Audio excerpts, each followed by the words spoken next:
Now that we have properly dissected the blue pill and the red pill, for the conclusion of this series, we will dive into the often overlooked, often never discussed black pill. Like the red pill, the black pill is very difficult to swallow. It's like one of those big ass pills that you have to gag, you have to cough down, and when it reaches the bottom of your stomach, past your esophagus, it burns, it hurts, it's not fun. It's not even necessary for many people. However, it's way easier to regurgitate it back out than to keep it down. It's going to burn for weeks, years, months, even slightly. Any person who is a true black pillar that is intellectually honest is going to admit that it still slightly burns. But you can't undo it. Everybody starts blue pill. Some people reach red pill. Very few reach black pill. And the ones who do, barf it back up in many cases. The difference between red pill and black pill is quite simple.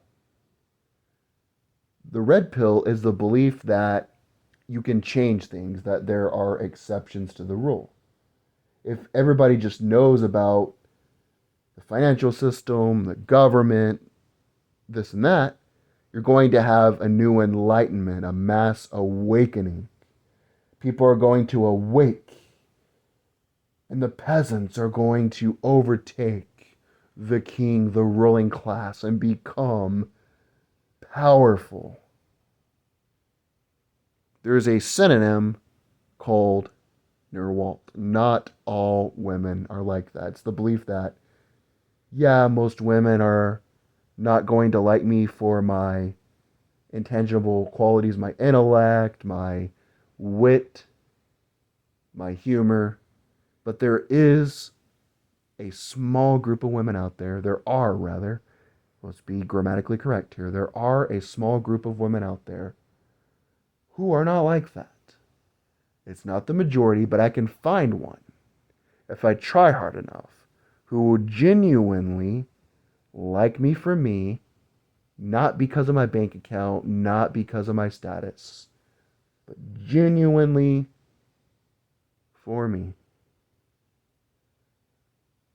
The black pillars thought process would be, women are fun. I might even find one that I can provide for and have a good time with, be a good partner with.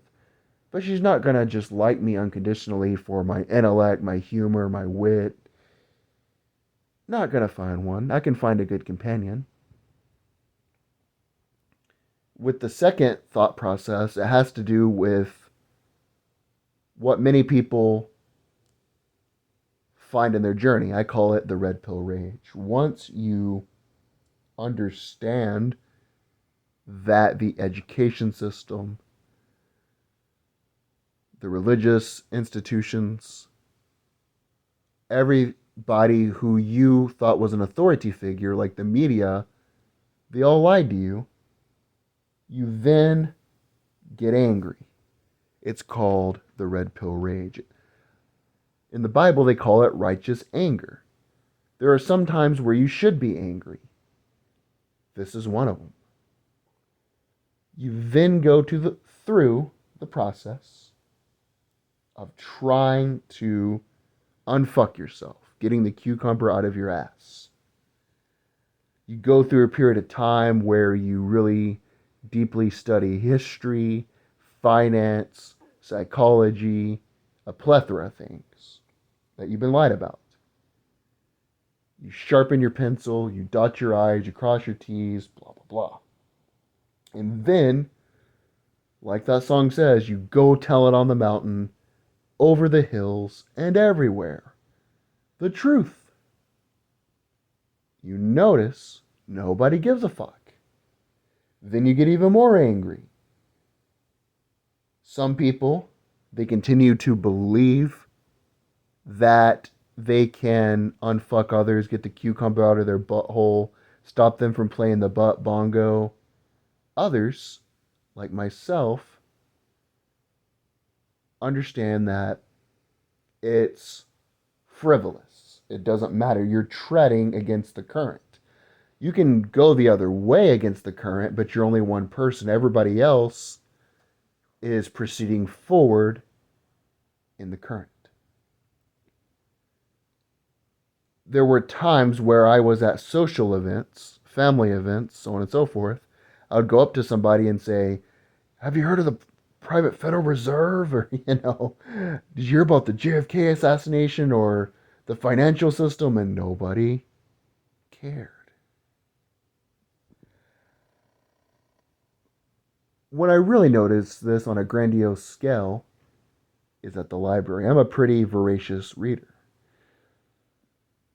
A lot of the time I'll go to the library every couple weeks, get 4 or 5 books, read through them, really study them, dissect them, whatever. I notice that when I'm in the library, no one is ever around getting books. Everyone is either on the computers, and I understand sometimes you have to fill out job applications, I get that, or they are getting DVDs. Nobody is ever getting books about philosophy, history, economics, how to start a business, finance, anything like that. However, I did notice when I'm using the catalog, the computer, to find a book, title, subject, author, whatever, that the books that are always constantly out, the 7 Habits of Highly Effective Leaders. We had to read this stupid book in school, The 7 Habits of Highly Effective Teens. It was a bullshit book, basically with platitudes. Believe in yourself, save your money, blah, blah, blah. It was your typical gigantic blue pill dildo shoved up your ass. The second book that's always out, Think and Grow Rich, another bullshit book. The third is John C. Maxwell's Leadership Qualities. Something to that extent. I don't read those books. People read those and they think to themselves, I'm going to be the next Malcolm X, the next Che Guevara, the next Gandhi, the next George Washington, the next Thomas Jefferson. Oh my God, I'm going to change the world. I'm going to go over the mountains and everywhere and tell them the red pill is the truth. And nobody cares. As you can tell, I was just, acting comical for dramatic effect and to keep you awake if you've fallen asleep during this video. The truth is, you can tell when I say these things, I'm not even mad. That's because I've come to the conclusion, nobody cares. Our society is about to go through the same thing that the Romans did, the Spanish Empire did, the Ottomans did, all empires do. The currency is going to continue to be devalued. As the politicians just passed a new bill that's going to spend trillions of more dollars, further go into debt, further devalue the currency. Women are never going to change, magically wake up and say, oh yeah, I don't care about hypergamy anymore. Things are just going to continue to go down. As you understand this, you realize this, how do you find meaning? How do you find purpose? This is the last part. Not many people do this. Most black pillars, they don't tell you the prescription of how to cope with it. The way to do it is, number one, you must accept reality. My thought process is always, I want to know the truth so I can operate within the parameters of it. I'd rather know an unpleasant truth than a beautiful lie. That is number one. Number two is you find meaning within, you meet a small group of people. And most of the time, those people aren't going to be in your community. I'm fortunate I have a couple people I've met on apps, Some of them live in different countries, but they're into this stuff too. We discuss history, we discuss economics, we discuss science and female nature and all this stuff, plethora of issues. You meet people who are like minded, people who will hear you out. If you don't, you're going to bottle it in like a pan on a hot stove. And then eventually you're going to spontaneously combust and boil over and look like Donald Duck. You have to find like minded people. A good YouTube channel is Aaron Clarey. Aaron Clarey is a really good YouTube channel. I've been following him for years now. He is a black pillar where he talks about these things. And the third thing is you find meaning in your pursuits. Some people are really into music. They like to play music. Some people, they like writing. Write a novel. Some people, they like, I don't know, sports. Coach your local sports team. For me, I like learning about things.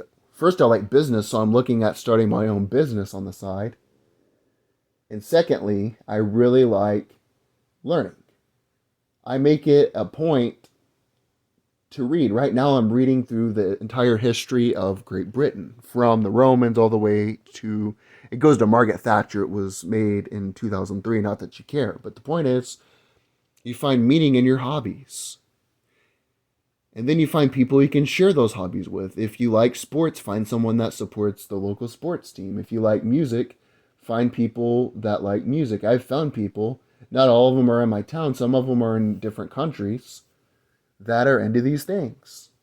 I'll read something, they'll read something, and we'll discuss these issues with one another. So, in conclusion, the black pill is acceptance. The red pill is believing you can change female nature, hardwired psychology that's been hardwired into their genome for thousands, billions, however many years the earth is. I don't even know all that. But you think you can change it, or there are women out there who are an exception to the rule. You also believe that you can change society. We're going to have this magical revolution. People are going to change, blah, blah, blah. You're going to be the leader. You believe that people care, blah, blah, blah, blah, blah. Now, if you do come to acceptance, I'm not telling anybody how to think or what to think or how to do it.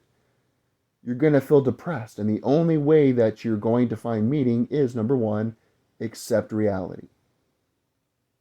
Number two, find like-minded people. And number three, find a hobby. Mine is learning everything I can. One of my goals is I want to know history about every country to a certain extent, at least the major ones. Right now, I'm studying Great Britain. I've already studied French history, Roman history, U.S. history. Once I get done with Europe, I want to study African history. I've already studied some Asian history, but I want to be literally a genius historian and a genius businessman. That's my goal. Instead of wasting my time trying to find a woman. I mean, I get laid every now and then, and I go on dates, whatever. I enjoy women. But instead of thinking that's my purpose, that, I've got to find a woman to fulfill me. Many guys do this. They find a woman. The woman likes them for a while. She gets bored. She breaks up with them. They get depressed. I want to become an expert. And today, you can become an expert on anything if you take the time to read, you take the time to study. So why this video is depressing for some, it can be liberating. Because you can find meaning. You're not going to find meaning in a person, in an institution, or in anything tangible. You've got to create meaning within a meaningless world.